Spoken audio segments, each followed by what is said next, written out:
مراتي حبيبتي، ممكن اسالك سؤال؟ اسأل يا حبيبي. تسمحي لي اتجوز واحده لبنانيه؟ لا. تسمحي لي اتجوز واحده لبنانيه؟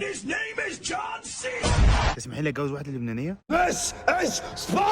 لو مش هينفع اتجوز لبنانيه، على الاقل هاكل في المخبز اللبناني، المكان اللي بيستعمل اعلى كواليتي خامات زي البينك هيمالين سولت مثلا. المكان ده مسمع قوي، فيلا نجرب ونشوف ايه الكلام. القرص اللحم، العجينه عجينه الملفيه باللحمه المفرومه ودبس الرمان والبصل. اسمع الكرانش، بالنسبه لي نمبر 1. نخش على الحمص مدقوق، نخش على منقوشه بالسجق والجبنه.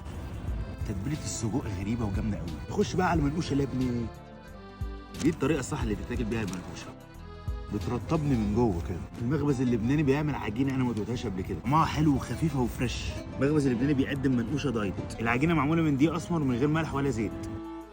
نخش بقى على الكعكه بالكيري والعسل، ده عظمه. مراتي لازم تتعلم تعمل الاكل اللبناني، ولو ما اتعلمتش المكان ده موجود.